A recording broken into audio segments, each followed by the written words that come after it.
Anna is a regular on this channel, and out of all the morbidly obese YouTubers, she interests me the most. Her backstory is quite vague, she's often caught out in lies, and many of her viewers struggle to understand her choices and motivations. Anna is very multifaceted, but certain things stand out more than others. Anna was born October 29th, 1984 in Cleveland, Ohio, meaning she's now 40 years old. She hasn't divulged much information about her life before social media, but from what we do know, it's easy to see that her upbringing was not optimal for a variety of reasons. While she's been fairly quiet about it, she was raised Mormon, and it's currently unknown if she's still a member. Mormonism is often known for misogynistic and racist attitudes, and imposes strict rules and guidelines on many aspects of daily living. For example, it goes from banning coffee to insisting upon tithing 10% of all of your income. However, they also advocate for the physical discipline of children. Anna remembers being spanked by her father as a punishment for, very in character, stealing food in her book A Life Full of Glitter, and recounts hiding books in her pants to not feel the impact. She says her father laughed at this and didn't spank her, but it's clear that this was a pattern for her because why else would she have thought to do that? It's still undecided by experts if spanking counts as physical abuse, but studies have shown that physical abuse is more likely in families that employ this form of punishment. It's unclear if Anna did experience physical abuse, and spanking itself is not actually that remarkable as it's still fairly common.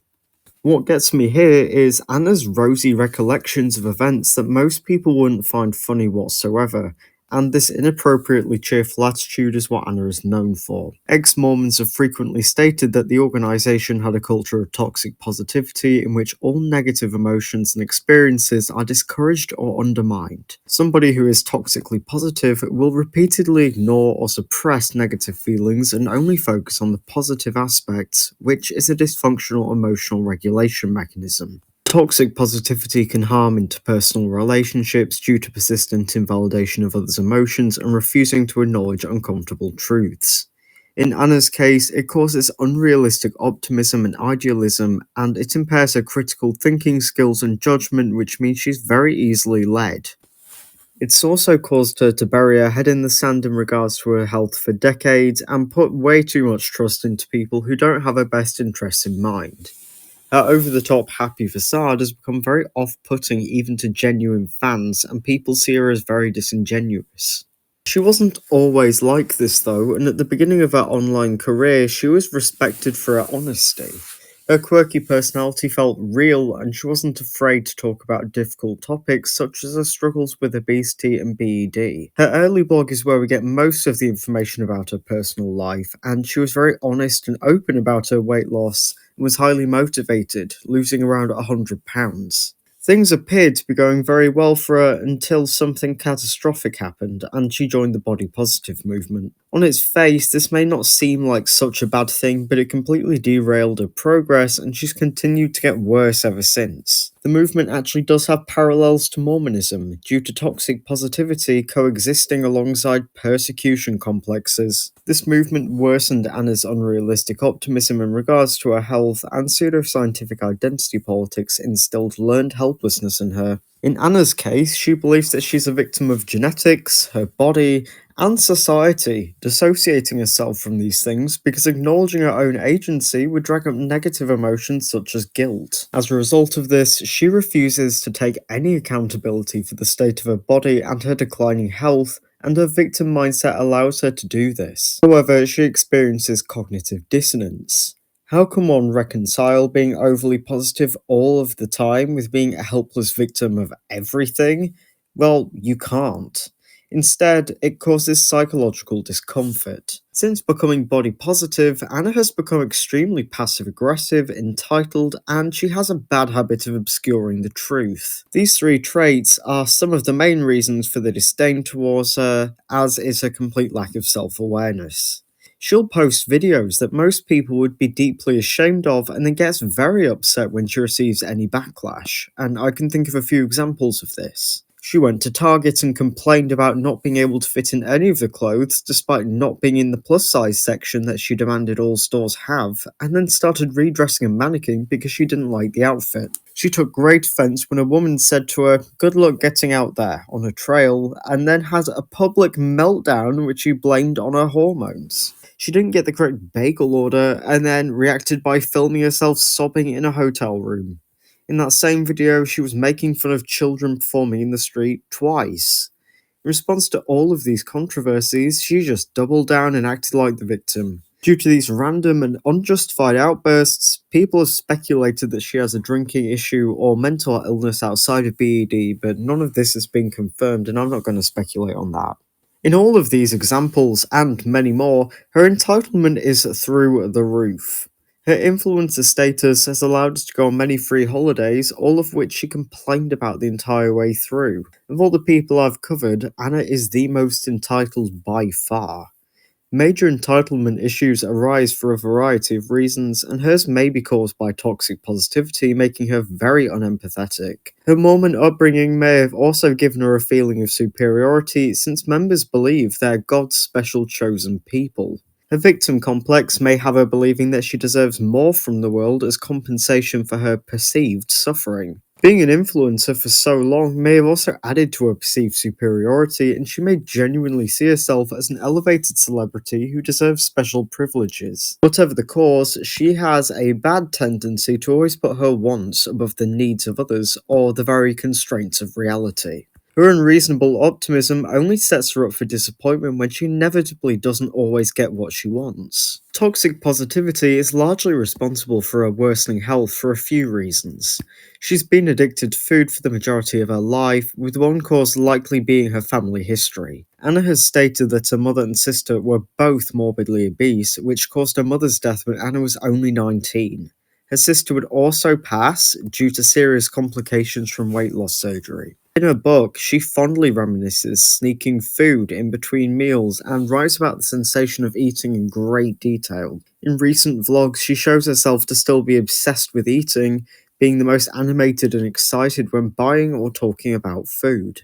Despite claiming to be very health conscious, she is rarely seen without highly palatable foods or snackle boxes. It's obvious that Anna is a massive overeater, no matter what excuses she may decide to make. Toxic positivity is closely linked to black and white thinking or an all or nothing approach. Anna is particularly bad for this, as she is often unable to see nuance in situations and will ignore any evidence that challenges her preconceived beliefs. Anna does have lipedema, a condition that affects connective tissue and fat storage, and because of this, she believes that she is physically incapable of losing weight despite managing it very well in the past. Since her lipedema is harder to get rid of, though not impossible, she interprets that to mean she can't get rid of any fat. She also ignores her worsening obesity because she is always embarking on different fitness journeys, which she thinks make her completely healthy. Form is terrible when it comes to individual exercises, and she decides to exercise in ways that are dangerous to someone of her size, but she pushes this down in favour of the positive outlook. As I mentioned earlier, she dissociates herself from her body all the time, and this may explain why she takes so many unnecessary risks with her health. She is unwaveringly optimistic and believes that every one of her new ventures will cure her obesity-related health problems without her having to address her food addiction. Because of this lack of judgment, she's put her life in the hands of various people who are obviously not helping her. For example, she'll frequently take brand partnerships with health and wellness companies without ever researching them, and then just jumps right into promoting them to her audience. When it comes to medicine, Anna has a serious case of selective hearing. Unless a physician tells her exactly what she wants to hear, she's not interested at all. Her chronic perceived uniqueness and lack of accountability makes her think that a combination of multiple rare and unproven obesity genes, unusually incurable lipedema, Hashimoto's disease, hormones, and idiopathic inflammation are the reasons for her current state rather than side effects. It's easier for her to be surrounded by charlatans who tell her she's a medical mystery than it is to treat her BED and mental health issues, so she'll discount legitimate scientific information right to the end. Despite what happened to her mother and sister, she has tricked herself into thinking that she's the exception to every rule and that she must be healthy because she hasn't died yet. As a part of this behavioural trend, she's been working with Dr. David Amron for a few months now. Those of you who follow her already know about this, but for those who don't, Amron is a controversial lipedema surgeon who has been performing procedures on Anna for a while now. These started out fairly conservatively, with a few rounds of liposuction, but have grown more radical over time. It must be stated that liposuction isn't even recommended for lipedema patients in many countries and can be dangerous for morbidly obese patients. Amron made mistakes right off the bat by reinforcing Anna's delusions about the causes of her obesity, making her believe that she needs his services to be in with a single chance of recovery. What must be noted is that up until this partnership, she had made no real efforts to get her lipedema under control and hadn't engaged with recommended treatments such as sustained weight loss or compression. What she doesn't seem to realise is that the efforts of these magical saviours who are promising to save her from her own body are going to be much harder and less effective than just losing weight. Her most recent procedure involved the surgical removal of tissue from her arms, all done under local anaesthetic. A procedure like this would place a heavy strain upon a healthy person, but for someone Anna's size, it only becomes more dangerous. However, it's the recovery that will be especially difficult for her. The incisions run from her elbow to her armpit, which will greatly impact her mobility, and unless she has someone to help her wash, dress, and move, she's not going to be able to do much for herself. I had a much less intense surgery last year and struggled quite a lot despite not even being obese, so I can't even imagine how tough it is for her right now. Thus, keeping such large incisions clean will be challenging, and due to her weight, it's likely that her immune system is already compromised. She's undergoing operations that are never usually performed until after significant weight loss, and her results may end up drastically worse because of this. By attempting to treat the symptoms without addressing the cause, she's never going to succeed, and brushing off everyone who tells her this is only hurting her more. Anna needs to work on herself in many ways, starting out by being honest. Ignoring anything negative because she finds it difficult has been proven to cause her more problems, and if she doesn't trade in naive desperation for critical thinking, she's going to die sooner rather than later. It would be such a waste of a human soul if she spent her entire life in denial of reality, doing nothing but quite literally feeding an addiction. Whether or not you like Anna, you should recognize that no one deserves to live decades in mental and physical pain, always taking crazy risks that could easily kill them. On the subject of honesty, she needs to be honest with her audience too.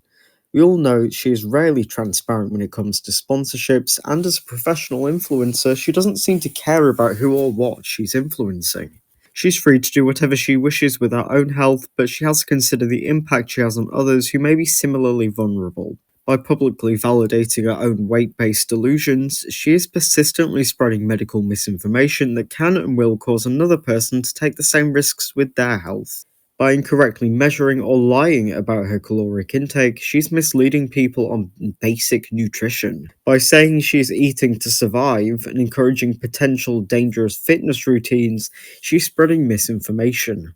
By repeatedly failing to disclose sponsorships, she's misleading her audience yet again. One could argue that people like Amberlynn Reid also lie through their teeth constantly, but these people rarely have followings that take them seriously enough to follow any of their advice. However, since Anna works alongside medical professionals and markets herself as some kind of expert in the field, people are more likely to listen to her, and those who are equally as addicted or misinformed as she is will not be able to see through the lies. The same goes for a habit of self-diagnosing with disorders she clearly doesn't have, such as Ehlers-Danlos syndrome.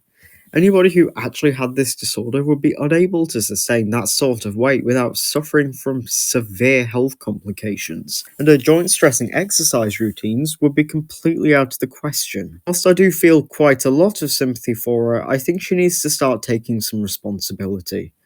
At the age of 40, she should have long moved past immature behaviours such as deleting any comment that's mildly critical of her or having meltdowns because she feels attacked. Her food addiction and mental health issues may not be her fault, but they are her responsibility, and she needs to come to terms with that or stop using her platform so carelessly.